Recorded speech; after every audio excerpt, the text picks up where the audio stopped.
the main search page. And I'm going to go to the third tab here where it says journals. And I'm going to put in a journal. I'm going to put in Studia Logica. And if I search on that, you'll see that the journal was originally published by the Polish Academy of Sciences. And then they changed their name a little bit. So we no longer index the older version. We still have all that information in our database, but the no longer index just means that it's not current. And you'll see here that the current version is indexed cover to cover. That means we take all of the articles and it's a reference list journal. So if I click on this, we had author pages. This is what's called the journal page. So from here, it gives me information about the publisher and what issues are in MathSciNet.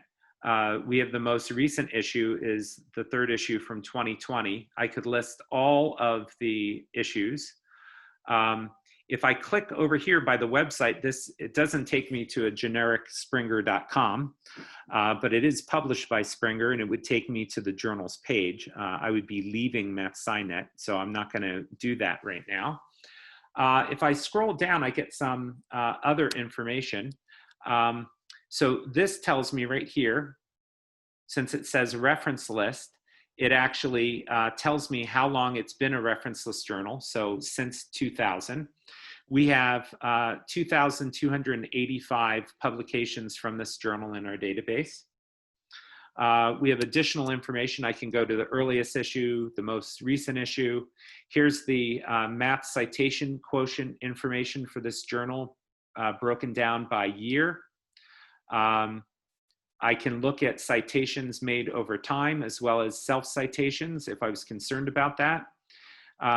Some of this information, the way that we display this now is different than what we used to do before. You can see how many publications there are each year, as well as what the distribution is in subject area over the last 3 years, as well as all time. I can also look at authors who are publishing here over the last 3 years, as well as all time. If I scroll back up to the top here, I can click on all the publications from this journal where it says publications listed. If I click on that 2,285, then I'll get a list of all the items in our database from this journal. And that's what I'm going to do. I'm going to click on that. Like before, I have facets over here that will allow me to narrow the search if I wanted to. So some of this information is hot off the press. So these ones that say prelim, that means that the review isn't in the database yet and it's still in process. So this, like right here, you'll notice that Taishi Kurashi, oh, my pronunciation's poor.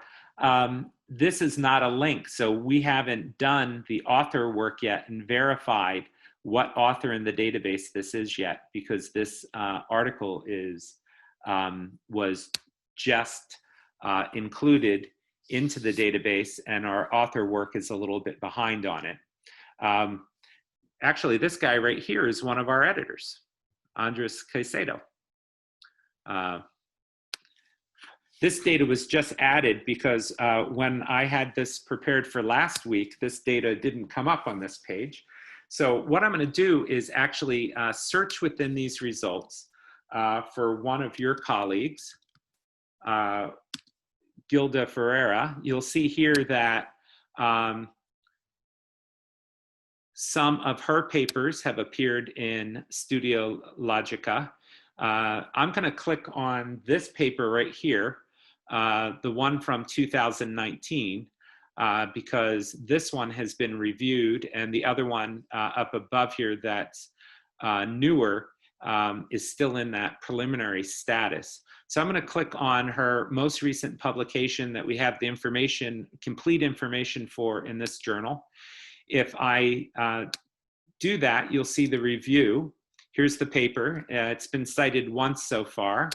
If I scroll down here, you'll notice that the person who wrote the review included citations to different items that are in our database. So the way that those math citation quotients, the citations that they're counting, include both citations from reviews as well as citations from reference lists. This is a reference list journal, so you'll see here that there are items that appear in our database that are matched up. There's also some other things that are here. We actually include references to the archive. So right here, reference number 9, there is a reference to an archive article, and we've made that link hot. So if you wanted to go to this archive article, you could click on that, leave MathSciNet, and go to the archive. So I want to go back up to the review here and show you one of the features that people really like about MathSciNet, and that is I can select an alternative format of the review. Now, what that means is that I could view this as a PDF instead of looking at it through MathJax, which is what I'm currently using. I could also export it and make it so that it's easier for printing, the PDF for printing. But these 3 other categories down here are the ones that a lot of people really love. I'm going to click on the BibTeX one, and the information that it brings up, I could just cut and paste and put directly into the bibliography of an article that I was writing. And then I'd have the citation information. So I could build my bibliography directly from MathSciNet and not have to end up typing that information myself and possibly making a mistake. You'll see that a lot of this information may not be something that you'd end up displaying in your references, like the classifications. But how you set up BibTeX will determine which pieces of that information will appear in your bibliography.